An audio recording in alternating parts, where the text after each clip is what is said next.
goodbye to WWE apparently last Monday for forever because he didn't want to be in the same place as his own daughter because of how his daughter treated him, and he felt so disrespected and like he was disrespecting his daughter because of how he wanted her apparently to be more and more like him as time went on. No doubt he did, because his family has such a phenomenal reputation with professional wrestling. The same thing goes with the Hart family, the DiBiases, the Rhodes. I mean, they all have phenomenal reputations, and you can't say that Dusty didn't want Cody or Dustin to be more like him as time went on. The same thing can be said about Bret Hart. I mean, he wanted somebody to closely resemble his legacy, no matter if it was by using the sharpshooter or coming out to a remix theme of his own.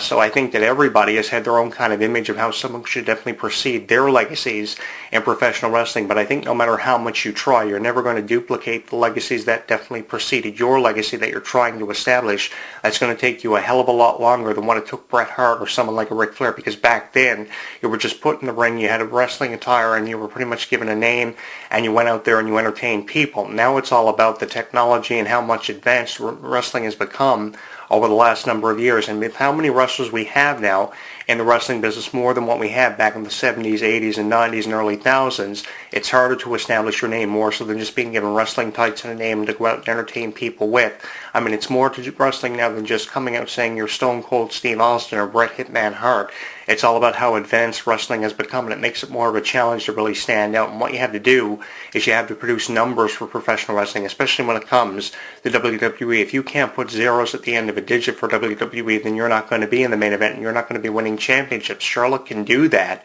but I think it will happen for her when she eventually gets away from her father and gets away from her father entirely, because you can believe this, that we have not seen the last of Charlotte being involved with her father, because the next step for this is someone's going to be promoted by Ric Flair to take that championship away from Charlotte, and we're going to try to create a history for this women's championship, which debuted back at WrestleMania 32, or re-debut, whatever way you want to look at it, because this is the first time in years we've actually had a women's champion crowned since unification with the Divas Championship back in 2008-2009 with Michelle McCool being the first unified Divas Champion, and now we have the Women's Championship back, and I think this is going to open up the door also for a lot of the legends in the women's division, with the chances of this being pretty low, but it's going to open the door, if I can speculate on it, for a lot of legends to return, more so than Maurice. Maurice is not going to be the only legend in the way of a woman to return to mix it up with a new talent initiative. And then we're going to see some kind of storyline written where probably the legends will unify against the Divas Revolution, and we're going to see supremacy want to be on the minds of a lot of people within the division with this storyline, because the door is open now for more people to want to compete for titles like the women's title, because you can say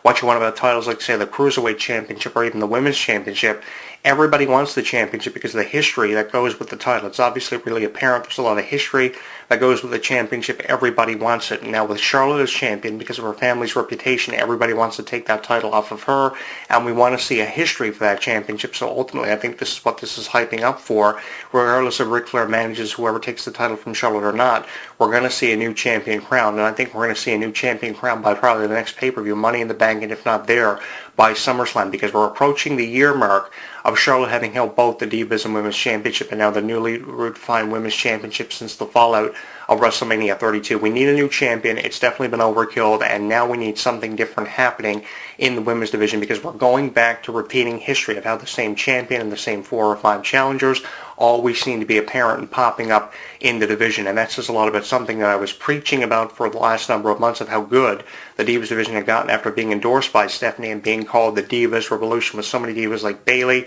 Sasha Banks, Becky Lynch coming into the division, and more as time goes on. We just recently had the NXT Women's Champion making appearances on WWE television, and that says a lot too. NXT is where women's wrestling is at, obviously. WWE know that, and with all these injuries, they are bringing in more and more women all the time, trying to expand a roster to keep it on the same level of the TNA and Ring of Honor women's divisions, which have been really there for the last number of years, with really no competition coming from WWE and TNA. And Ring of Honor have found more time in criticizing them because the competition really hasn't been there, and this is the first time in forever the competition has really been there, and it's credited to what people like Charlotte, Becky Lynch, and Sasha Banks have been doing. You know, it would be interesting seeing Ric Flair managing Sasha Banks or Becky Lynch. That's what a lot of people think is going to happen. That's the direction a lot of people think we're headed in. But I think, again, you know, it's the same kind of role.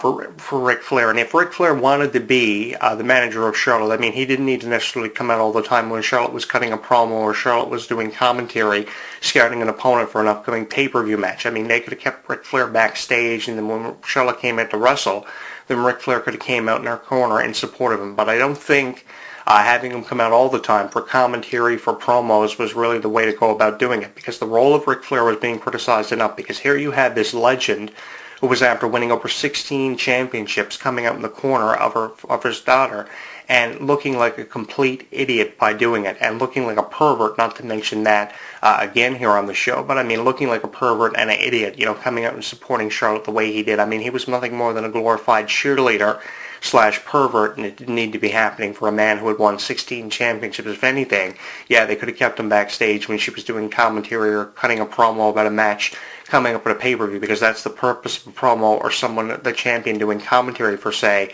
during a match, scouting their opponent. It's obviously done for the way a promo work. Ric Flair didn't need to be involved in the promo work. He didn't need to be cutting promos, referring us back to Space Mountain, how good he was, and how much his daughter was like him. I mean, really, this needed to happen. Charlotte needed to get away from her father, and I don't think this could have happened at a better time, because now we're going to see Charlotte break out, and probably break out in a way that she's never had the chance to break out before, going back as far as her NXT days. I'm not saying that Charlotte wasn't talented without her father, and she needed her father, because obviously WWE felt that she needed her father because she was just being overshadowed by people like Sasha Banks, who were hard workers. I'm not saying Charlotte wasn't a hard worker, but this really needed to happen, because now she's stepping out of the shadow and she's really coming into her own, and I think she can get the numbers for WWE. It's just going to take time. When we're going to see the higher numbers for Charlotte, I really don't know. You can only hope that there's a lot of promise that goes with Charlotte getting away from her father now, and I'm hoping more creative storylines will come about because of her getting away from her father, because this is something that really needed to happen. And I don't blame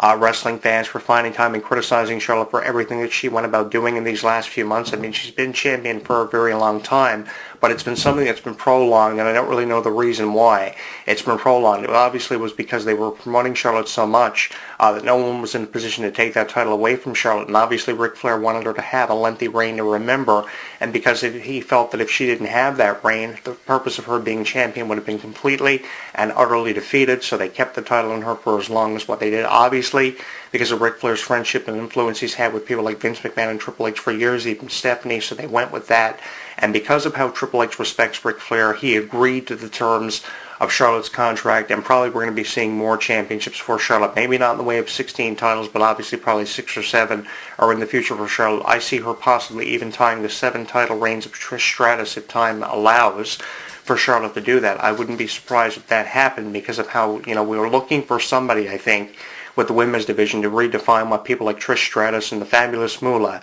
had done for years. And obviously Charlotte, with how much she resembles people like Chyna and Trish Stratus of the past, is that person to do that, regardless if she wins 6 or 7 championships or not. But I think really that's the route that Charlotte is taking with her career, and the way that WWE are choosing for her to be perceived. And this is the first step in doing that, by getting her away from her father and really showing us what her truest potential is all about. I think we're going to see a stronger Charlotte. I think we're going to see a more outspoken Charlotte, and I think we're going to see a far more creative